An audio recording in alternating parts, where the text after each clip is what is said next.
Optibotimus Coach with another video review. And today we're going to be taking a look at the new Masters of the Universe Classics Mekaneck. In my opinion, a A-list character that took way too long to finally come to us in terms of toy form. As you can see, the standard white mailer box, nothing spectacular there, although they are still missing the random words down here, which I was all excited about, but they're not doing it anymore.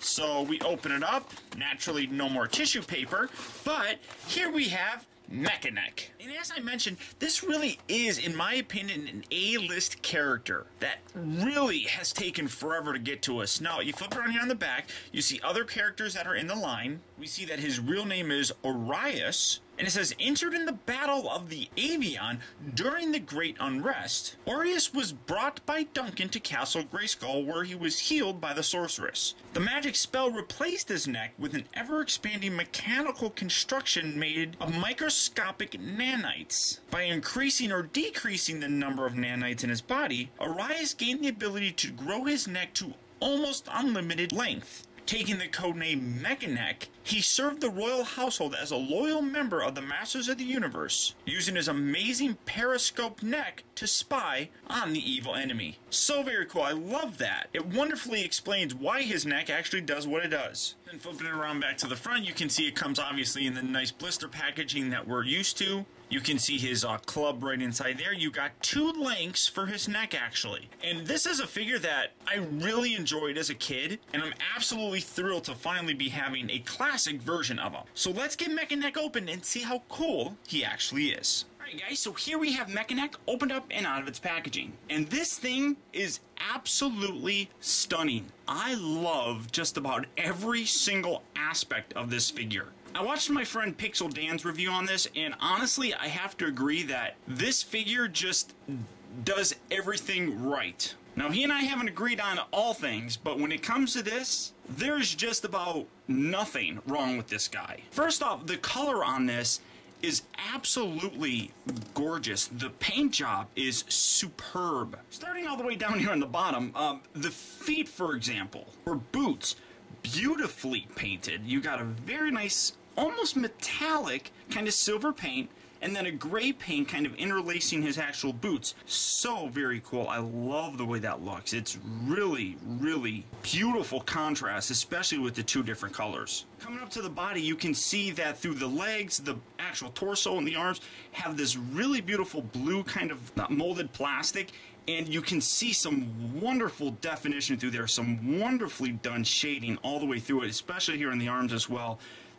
The blue on here just really absolutely grabs me. I love the way that that looks. The belt is also wonderfully painted. You can see a very nice kind of green metallic paint, kind of highlighting the outer rims and then the actual bubbles here in the center. Whereas then the rest of the actual belt is a little bit darker of a green, but really very cool nonetheless as well. Very nice all the way through, and just really is very striking. Also, you can see on here the wonderfully metallic blue painted wrist guards, which again look very, very cool. The paint job on this might be one of the best I've seen in a very long time. And then we come to the actual chest piece. Now, this isn't the first time that we've seen this. Here's Mekaneck's, and here's the first time that we saw it with Stinkor. Now, when we got this, everybody instantly knew what we were going to be getting next, because this armor, as you can see, is identical. But the paint job on this one with this nice kind of dark, almost blood red, and beautifully painted metallic silver highlights on here just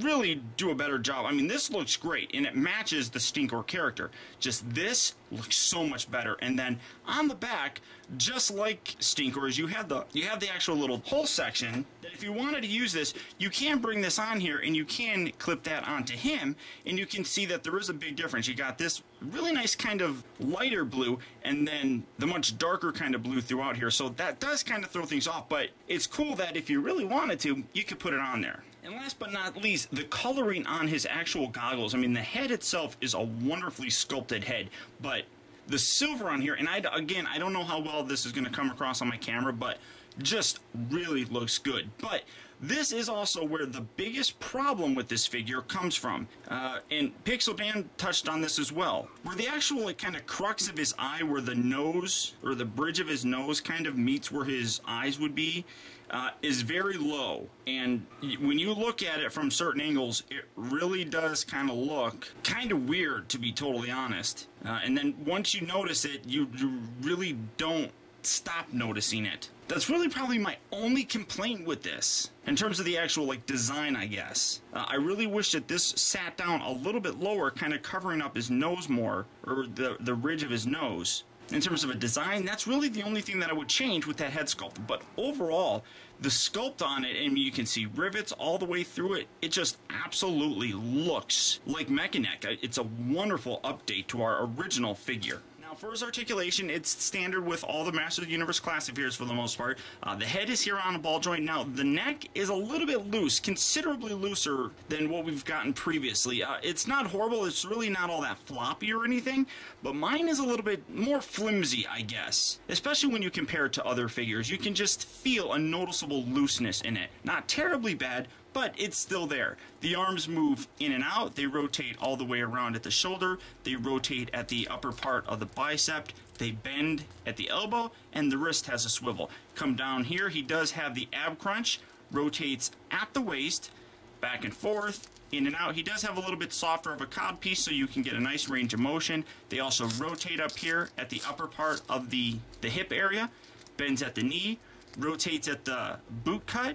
Back and forth here at the ankle, but it's really hard for me to tell. It does kind of wiggle back and forth, but like this one really doesn't. I don't know if that's an actual joint or not. I don't know if they've actually removed that, but it's kind of one of those weird things where I'm not 100% sure if there's actually a joint there. So nicely articulated, just like all the Masters figures. It's something that we've come to expect with these guys, and the articulation is still always very impressive. Now for his accessories, he does come with this club like I mentioned, and this thing is also, I mean, well, other than the fact that it's a little bent, this is also a very nicely painted club. Zooming in, you can see that the main part of the club itself is this very just kind of generic mustard yellow color, but throughout it, it's got these little metallic yellow bits that are painted throughout. You can see it kind of through the top part here, and then the little nubs around here on the actual base are also painted in that same kind of metallic color. Very nice. I absolutely love it. Again, I mean, it's a softer plastic, so there is some flex in here, but what are you gonna do? But on to the main accessories that he has. The neck extensions. Now, as I mentioned, he does come with two lengths. To actually apply this, what you do is just pop off the head, just like so, and then here you can see the ball joint right there. You take this section with the blue section down, peg that in, and then this just pegs right on there, and this, it is fairly loose. I mean, you can see really how flimsy that is. I mean, that's very loose, but here's Mekaneck, and it really does get drastically bigger just with this one length, and because of the flimsiness of it, he kind of really doesn't hold a very good upward look, although I guess he kind of does, because the joint down here rotates still, and you can move it back and forth, and he can rotate and such like that, but he also has the same articulation here, but it's just kind of flimsy, and it sucks, but it doesn't bug me all that much, just because you can still actually get it to do what it needs to, and you can see there's some added length on there like you wouldn't believe. But that really isn't all, because you have this other piece, which, as you can see, is just about the full length of his body. So this is almost 7 inches just by itself. This is about 6 inches in length. And to attach that, again, just separate this, pop that on there. Again, just a simple ball joint so that range of motion stays on there. Then you take this off, you can pop this on, and now you have Super Mekaneck. And you can't even see him because there's his body, and it just keeps going and going. Oh, and there's his head. Absolutely gigantic size. I mean, moving my camera even further back, and here's all my, this is my review area. You can see just how much bigger that really makes him. You essentially make him almost a 12-inch figure by adding that on. Oh, but that's not all. If you wanted to get ridiculous, yeah, you can actually do this. You can take both of these lengths, combine them. Now, you will have this blue bit right here, which, you know, do with it as you want. I mean, it kind of looks ugly. But then you can take this, peg that in there, and now, now it's so insane. And now, as you can see, you're able to extend him to actually make him roughly 14.5 inches tall. Absolutely incredible. Now, realistically, are people going to be using this and the other extension to make his neck super long?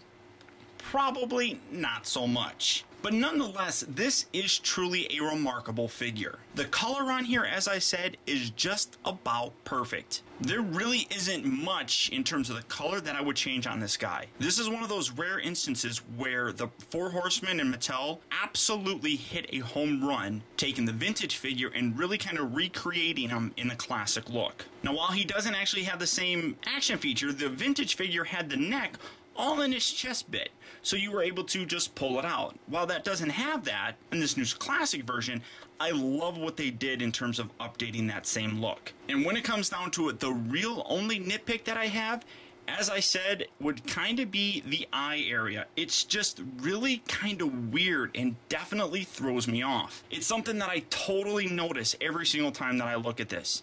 And I'm absolutely blaming Pixel Dan because I probably wouldn't have noticed if it wasn't for him. In general, when it comes down to it, this figure represents everything that is very good about the Masters of the Universe Classic line. Taking a vintage figure that a lot of people know and love and giving them an absolutely cool updated classic look. Without a doubt, I highly recommend picking this figure up. Now, the problem is he's part of the 2012 Club Eternia subscription. Now, that's not really a problem, but the only real way to guarantee that you're going to get this guy is to have that subscription, because the regular sale, he already sold out. So you're going to have to go to places like Big Bad Toy Store or eBay or something like that to get your hands on this guy. But whatever you do, I absolutely tell you, go out and get him. He is a wonderful figure and so much fun. So until next time, guys, I want to thank you for tuning in. This has been Optibotimus.